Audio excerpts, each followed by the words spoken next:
नमस्कार दोस्तों, नंदन एकेडमी पे आपका स्वागत है। दोस्तों, जैसा कि आप जानते हैं कि इस चैनल पर यूपी ट्रिपल एससी पीईटी 2026 के लिए जीके जीएस की क्लासेस चल रही हैं दोस्तों। इसके पहले मैंने स्टैटिक जीके की कंप्लीट टॉपिक्स और प्लेलिस्ट बनाकर मैंने इस चैनल पे डाल दिया है और हिस्ट्री के भी कंप्लीट टॉपिक्स के वीडियो मतलब कि क्लास चला करके मैंने प्लेलिस्ट बनाकर डाल दिया है दोस्तों। आप वहाँ से स्टैटिक जीके और हिस्ट्री का प्रिपरेशन कर सकते हैं। सभी टॉपिक्स में कम से कम 60, 55, 70, 75 सभी टॉपिक्स में इतने क्वेश्चन हैं, इससे बाहर यूपी ट्रिपल एससी पीईटी में नहीं आएंगे। ठीक है दोस्तों। और अभी हम लोग का चल रहा है पॉलिटी, जो यूपी ट्रिपल एससी पीईटी के टॉपिक के अनुसार चल रहा है दोस्तों। तो आज चौथी टॉपिक है जिसका नाम है संसदीय प्रणाली। ठीक है दोस्तों। तो जो संसदीय प्रणाली है, जो पार्लियामेंट सिस्टम है, उसके महत्वपूर्ण 60 क्वेश्चन करेंगे, जो यूपी ट्रिपल एससी पीईटी के लिए बहुत ही बेनिफिशियल होगा दोस्तों। ठीक है। तो चलिए दोस्तों, क्लास शुरुआत करते हैं। देखिए, कह रहा है पहला भारतीय संविधान के किस भाग में संसद का वर्णन है? तो भारतीय संविधान के भाग 5 में जो है संसद का वर्णन है। भाग 5 में संसद का वर्णन है। ठीक है दोस्तों। नेक्स्ट क्वेश्चन देखिए, कह रहा है कि भारतीय संविधान के किस अनुच्छेद में संसद के गठन का प्रावधान है? तो किस अनुच्छेद में संसद के गठन का प्रावधान है? ऑप्शन मतलब कि अनुच्छेद 79 में। ठीक है दोस्तों। नेक्स्ट क्वेश्चन देखिए, भारत की संसद के कितने अंग हैं? तो भारत के संसद के 3 अंग हैं, लोकसभा, राज्यसभा और राष्ट्रपति। ठीक है दोस्तों। नेक्स्ट क्वेश्चन देखिए फ्रेंड्स, कह रहा है कि भारतीय संसद का उच्च सदन किसे कहा जाता है? तो भारतीय संसद का उच्च सदन जो है राज्यसभा को कहा जाता है। भारतीय संसद का निचला सदन किसे कहा जाता है? तो भारतीय सदन का जो निचला सदन है वह लोकसभा कहलाता है। ठीक है। नेक्स्ट देखिए फ्रेंड्स, कह रहा है कि भारतीय संविधान का कौन सा अनुच्छेद संसद के सत्रावसान और विघटन से संबंधित है? तो कौन सा अनुच्छेद जो है, संविधान का जो संसद के सत्रावसान और विघटन से संबंधित है? तो ये ऑप्शन नंबर मतलब कि क्या हो जाएगा? अनुच्छेद 85 हो जाएगा। ठीक है दोस्तों। नेक्स्ट क्वेश्चन देखिए, कह रहा है कि संसद के 2 सत्रों के बीच अधिकतम कितना अंतराल होता है? तो संसद के 2 सत्रों के बीच का अधिकतम अंतराल 6 महीने का होता है। कितने का होता है? 6 महीने का। नेक्स्ट क्वेश्चन देखिए, कह रहा है कि भारत में संसदीय शासन प्रणाली किस देश के संविधान से ली गई है? तो इसका राइट आंसर हो जाएगा ऑप्शन नंबर मतलब कि सॉरी हो जाएगा ब्रिटेन। क्या हो जाएगा? ब्रिटेन हो जाएगा। ठीक है दोस्तों। नेक्स्ट देखिए फ्रेंड्स, कह रहा है कि लोकसभा का सदस्य बनने के लिए न्यूनतम कितनी आयु होनी चाहिए? तो 25 ईयर होनी चाहिए लोकसभा सदस्य बनने के लिए। ठीक है। नेक्स्ट देखिए, कह रहा है कि लोकसभा का सदस्य बनने के लिए कितनी आयु होनी चाहिए? तो अभी हम लोग किए हैं पीछे, कितना होना चाहिए? 25 वर्ष। नेक्स्ट क्वेश्चन देखिए, कह रहा है कि राज्यसभा का सदस्य बनने के लिए न्यूनतम आयु कितना होना चाहिए? 30 साल होना चाहिए राज्यसभा का सदस्य बनने के लिए। ठीक है। नेक्स्ट देखिए, कह रहा है कि लोकसभा की अधिकतम सदस्य संख्या कितनी हो सकती है? तो लोकसभा की जो अधिकतम संख्या है यह 552 हो सकती है। ठीक है। नेक्स्ट देखिए, कह रहा है कि वर्तमान में लोकसभा के कितने सदस्य हैं? तो वर्तमान में जो लोकसभा के सदस्य हैं कितने हैं? 543 है। कितने हैं? 543 हैं। लोकसभा में राज्यों का प्रतिनिधित्व किस आधार पर होता है? तो लोकसभा में जो राज्यों का प्रतिनिधित्व है यह जनसंख्या के आधार पर होता है। ठीक है दोस्तों। नेक्स्ट क्वेश्चन देखिए फ्रेंड्स, कह रहा है कि लोकसभा का कार्यकाल कितने वर्षों का होता है? तो लोकसभा का जो कार्यकाल होता है यह 5 वर्ष का होता है। लोकसभा को कौन भंग कर सकता है? तो राष्ट्रपति जो है भंग कर सकता है, वो प्रधानमंत्री के सलाह पर भंग कर सकता है। ठीक है दोस्तों। प्रधानमंत्री के सलाह पर जो है लोकसभा भंग किया जा सकता है। ठीक है। कह रहा है कि लोकसभा के पहले अध्यक्ष कौन थे? तो लोकसभा के पहले जो अध्यक्ष थे उनका नाम था जीवी मावलंकर, मतलब गणेश वासुदेव मावलंकर। नेक्स्ट क्वेश्चन देखिए फ्रेंड्स, प्रथम महिला लोकसभा अध्यक्ष कौन थी? तो प्रथम महिला जो लोकसभा अध्यक्ष थी वो मीरा कुमार थी। कौन थी? मीरा कुमार। ठीक है दोस्तों। नेक्स्ट देखिए फ्रेंड्स, मीरा कुमार। आगे देखिए, कह रहा है कि लोकसभा में अविश्वास प्रस्ताव लाने के लिए कितने सदस्यों का समर्थन जरूरी है? तो अविश्वास प्रस्ताव के लिए 50 सदस्यों का जो है समर्थन जरूरी है। धन विधेयक, मनी बिल सबसे पहले कहाँ पेश किया जाता है? तो सबसे पहले नहीं, ये केवल लोकसभा में ही पेश किया जाता है, जो मनी बिल होता है। ठीक है दोस्तों।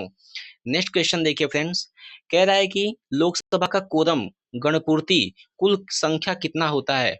तो जो कोरम पूरा करने के लिए संख्या चाहिए कितना चाहिए? 1/10वां भाग चाहिए। ठीक है दोस्तों।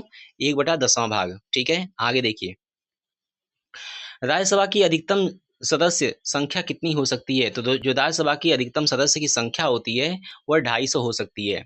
वर्तमान में राज्यसभा के सदस्यों की संख्या कितनी है? तो वर्तमान में जो राज्यसभा के सदस्य हैं उनकी संख्या 245 है।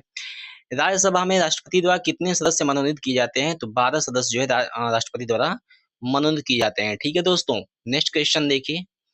कह रहा है कि राज्यसभा का कार्यकाल कितना होता है? तो जो राज्यसभा का कार्यकाल होता है, जो अस्थाई होते हैं उनका 6 साल का होता है। उनका कितना होता है? 6 साल का होता है। ठीक है। कुछ ऐसे भी होते हैं दोस्तों जो 2 वर्ष के बाद उनको रिटायर कर दिया जाता है। ठीक है। कह रहा है कि राज्यसभा में कितने सदस्य प्रति 2 वर्ष बाद सेवानिवृत्त हो जाते हैं? तो 1/3 जो है 2 वर्ष बाद क्या हो जाते हैं? सेवानिवृत्त हो जाते हैं। ठीक है दोस्तों। नेक्स्ट क्वेश्चन देखिए फ्रेंड्स। राज्यसभा का पदेन पद सभापति कौन है? तो राज्यसभा का जो पदेन सभापति होता है वह उपराष्ट्रपति होता है। ठीक है, उपराष्ट्रपति। किस सदन का अध्यक्ष उस सदन का सदस्य नहीं होता है? तो किस सदन का अध्यक्ष उस सदन का सदस्य नहीं होता है? मतलब जो राष्ट्रपति होता है, उपराष्ट्रपति, वह राज्यसभा का सदस्य नहीं होता है। ठीक है, वह केवल सभापति ही होता है। राज्यसभा के पहले सभापति कौन थे? तो राज्यसभा के पहले सभापति जो थे कौन थे? ये थे सर्वपल्ली राधाकृष्णन। ठीक है। नेक्स्ट देखिए फ्रेंड्स। अखिल भारतीय सेवाओं का सृजन करने की शक्ति किसके पास है? तो इसका राइट आंसर हो जाएगा राज्यसभा। क्या हो जाएगा? राज्यसभा हो जाएगा। ठीक है। अनुच्छेद 312। संविधान के किस अनुच्छेद के तहत राज्यसभा सूची के विषय पर कानून बनाने के लिए प्रस्ताव पारित कर सकती है? तो संविधान के किस अनुच्छेद के तहत जो राज्यसभा है राज्य सूची के विषय पर कानून बनाने के लिए प्रस्ताव पारित कर सकती है? तो इसका राइट आंसर क्या होगा? अनुच्छेद 249 के तहत क्या कर सकती है वह? राज्य सूची के विषय पर कानून प्रस्ताव पारित कर सकती है। ठीक है। नेक्स्ट देखिए। कह रहा है कि लोकसभा अध्यक्ष अपना त्याग पत्र किसे देता है? तो इसका राइट आंसर क्या हो जाएगा? लोकसभा उपाध्यक्ष को। कह रहा है कि संयुक्त अधिवेशन की अध्यक्षता कौन करता है? तो लोकसभा अध्यक्ष जो है संयुक्त अधिवेशन की अध्यक्षता करता है। संसद के संयुक्त अधिवेशन को कौन आहूत करता है? मतलब संसद के संयुक्त अधिवेशन को कौन बुलाता है? तो कौन बुलाता है? राष्ट्रपति बुलाता है। ठीक है दोस्तों। नेक्स्ट क्वेश्चन देखिए फ्रेंड्स। संविधान के किस अनुच्छेद के तहत संयुक्त बैठक बुलाई जाती है? तो संयुक्त बैठक अनुच्छेद 108 के तहत बुलाई जाती है। ठीक है दोस्तों। कह रहा है कि संविधान मतलब संयुक्त बैठक का प्रावधान किस विधेयक पर लागू नहीं होता है? तो संविधान बैठक का जो प्रावधान है वह धन विधेयक और संविधान संशोधन विधेयक पर लागू नहीं होता है। ठीक है दोस्तों। नेक्स्ट क्वेश्चन देखिए। कह रहा है संसद में प्रयोग होने वाली भाषा का उल्लेख किस अनुच्छेद में है? तो जो भाषा जो प्रयोग होती है संसद में उसका अनुच्छेद जो है अनुच्छेद 120 में है, हिंदी या अंग्रेजी। ठीक है। कह रहा है कि संसद के किसी सदस्य की सदस्यता समाप्त समझी जा सकती है यदि वह बिना सूचना के कितने दिनों तक अनुपस्थित रहे? यदि वह 60 दिनों में मतलब कि 60 दिनों तक बिना सूचना दिए अनुपस्थित रहता है तो उसे क्या की जाती है? उसकी सदस्यता को समाप्त कर दिया जाता है। ठीक है दोस्तों। नेक्स्ट क्वेश्चन देखिए। लोक लेखा समिति मतलब पब्लिक अकाउंट सी मतलब कमेटी में कुल कितने सदस्य होते हैं? तो इसका राइट आंसर क्या हो जाएगा? 22 सदस्य होते हैं। 15 लोकसभा के होते हैं और 7 राज्यसभा के होते हैं। ठीक है। नेक्स्ट देखिए फ्रेंड्स। कह रहा है कि वार्षिक वित्तीय विवरण का उल्लेख संविधान के किस अनुच्छेद में है? तो वार्षिक वित्तीय विवरण का जो उल्लेख है संविधान के अनुच्छेद 112 में है। किसमें है? अनुच्छेद 112 में है। ठीक है दोस्तों। नेक्स्ट क्वेश्चन देखिए। कह रहा है कि लेम डक सत्र का क्या अर्थ है? तो लेम डक जो सत्र है इसका अर्थ क्या है? कि नई लोकसभा के गठन से पूर्व पुरानी लोकसभा का अंतिम सत्र। ठीक है दोस्तों। इसका मतलब होता है लेम डक। ठीक है। नेक्स्ट क्वेश्चन देखिए। शून्यकाल भारतीय संसद में कब से शुरू हुआ? तो शून्यकाल जो भारत में है वो वर्ष 1962 से शुरू हुआ था। ठीक है। शून्यकाल की अवधि अधिकतम कितनी हो सकती है? तो 1 घंटा हो सकती है शून्यकाल की अवधि, प्रश्नकाल के तुरंत बाद। ठीक है। नेक्स्ट क्वेश्चन देखिए फ्रेंड्स। कह रहा है कि कोई विधेयक धन विधेयक है या नहीं इसका निर्णय कौन करता है? तो कोई विधेयक धन विधेयक है या नहीं इसका निर्णय जो करता है यह लोकसभा अध्यक्ष करता है। ठीक है। कह रहा है कि संसद द्वारा पास किया गया विधेयक किसके हस्ताक्षर के बाद कानून बनता है? तो जो धन विधेयक द्वारा पास किया गया विधेयक है यह राष्ट्रपति के हस्ताक्षर के बाद कानून बनता है। ऑप्शन मतलब कि ये क्या हो जाएगा? राष्ट्रपति हो जाएगा इसका आंसर। कह रहा है कि प्रथम बार संसद में अविश्वास प्रस्ताव कब लाया गया था? तो जेबी कृपलानी के खिलाफ लाया गया था। ठीक है। जेबी कृपलानी के द्वारा लाया गया था 1963 में। कब आया था? 1963 में। ठीक है दोस्तों।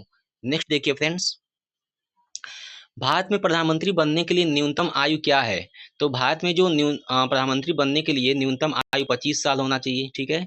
यदि यह लोकसभा से हो, या 30 साल चाहिए यदि वह राज्यसभा से हो। अगर राज्यसभा से है तो प्रधानमंत्री के लिए 30 वर्ष, और लोकसभा से अगर है तो उसको प्रधानमंत्री बनने के लिए 25 वर्ष होना चाहिए। कह रहा है मंत्रिपरिषद सामूहिक रूप से किसके प्रति उत्तरदायी होता है? 49 नंबर क्वेश्चन है कि मंत्रिपरिषद सामूहिक रूप से किसके प्रति उत्तरदायी होता है? तो इसका राइट आंसर हो जाएगा लोकसभा के लोकसभा के प्रति उत्तरदायी होता है जो मंत्रिपरिषद होता है। ठीक है। नेक्स्ट देखिए फ्रेंड्स, कह रहा है कि व्यक्तिगत रूप से मंत्री किसके प्रति उत्तरदायी होते हैं? तो लोकसभा व्यक्तिगत रूप से जो मंत्री होते हैं, ये राष्ट्रपति के प्रति उत्तरदायी होते हैं। आप मतलब कि क्या हो जाएगा इसका आंसर? राष्ट्रपति के प्रति। ठीक है। नेक्स्ट क्वेश्चन देखिए, कह रहा है कि संसद के दोनों सदनों की संयुक्त बैठक की आवश्यकता कब होती है? तो लोकसभा के दोनों संसदों की या सदनों की संयुक्त बैठक आवश्यकता कब होती है? जब किसी विधेयक पर दोनों सदनों में मतभेद हो। ठीक है। जब किसी विधेयक पर दोनों सदनों में मतभेद होता है तो दोनों को मिलाकर के एक संयुक्त बैठक की जाती है। ठीक है। नेक्स्ट क्वेश्चन देखिए, संविधान संशोधन विधेयक संसद के किस सदन में पेश किया जाता है? तो जो संविधान संशोधन का जो विधेयक है, यह जो है सदन के किसी भी सदन में, ठीक है, संसद के किसी भी सदन में पेश किया जा सकता है। ठीक है। नेक्स्ट क्वेश्चन देखिए, कह रहा है किसी राज्य में विधान परिषद का सृजन या उत्सादन संसद किस बहुमत से करती है? तो इसका क्या आंसर होगा? साधारण बहुमत से। ठीक है। नेक्स्ट क्वेश्चन देखिए फ्रेंड्स, कह रहा है कि प्रश्नकाल संसद के सत्र का कौन सा समय होता है? तो सत्र का पहला जो घंटा होता है वह क्या होता है? शून्यकाल होता है, मतलब प्रश्नकाल होता है। ठीक है। नेक्स्ट क्वेश्चन देखिए, संसद के सदस्यों को मिलने वाले भत्तों और वेतन का निर्धारण कौन करता है? तो संसद के सदस्यों को मिलने वाले भत्तों और वेतन का निर्धारण कौन करता है? संसद करता है। ठीक है। भारत की संप्रभुता किसमें निहित है? भारत की जनता में। किसमें निहित है? भारत की जनता में निहित है। ठीक है दोस्तों। नेक्स्ट देखिए फ्रेंड्स, कह रहा है कि लोकसभा के वर्तमान नियमों के तहत अल्पकालिक चर्चा कितने समय की होती है? तो लोकसभा के वर्तमान नियमों के तहत जो अल्पकालिक चर्चा है, यह अधिकतम 2 घंटे की होती है। कितने की होती है? अधिकतम 2 घंटे की। संसद की कौन सी समिति जुड़वा भवन कहलाती है? तो संसद की कौन सी समिति जुड़वा भवन कहलाती है? तो प्राक्कलन और लोक लेखा समिति। प्राक्कलन और लोक लेखा समिति। ठीक है दोस्तों। नेक्स्ट क्वेश्चन देखिए, कह रहा है कि दल बदल विरोधी कानून किस संविधान संशोधन द्वारा जोड़ा गया? तो जो दल बदल कानून है, यह 52वां संविधान संशोधन 1985 द्वारा जो है जोड़ा गया। ठीक है। नेक्स्ट देखिए फ्रेंड्स, कह रहा है कि भारतीय संसद की सबसे बड़ी समिति कौन सी है? तो भारतीय संसद की सबसे बड़ी समिति जो है वह प्राक्कलन समिति है। ठीक है दोस्तों। तो दोस्तों ये आपके रहे महत्वपूर्ण 60 MCQ जो UP triple S C PET के लिए बहुत ही बेनिफिशियल है दोस्तों। इससे, इस टॉपिक से, इस क्लास से कोई भी क्वेश्चन बाहर नहीं जाएगा जो मैंने अभी आपको बताया। ठीक है दोस्तों। आशा करता हूं कि आपको वीडियो अच्छी लगी है दोस्तों। अगर वीडियो अच्छी लगी तो लाइक शेयर और सब्सक्राइब जरूर करें दोस्तों। बेल आइकन को ऑन कर लें ताकि आप लोग के पास सबसे पहले नोटिफिकेशन पहुंचे। ठीक है दोस्तों। अब नेक्स्ट टॉपिक का जो क्लास है वो आप लोग को कल लाया जाएगा। ठीक है। धन्यवाद।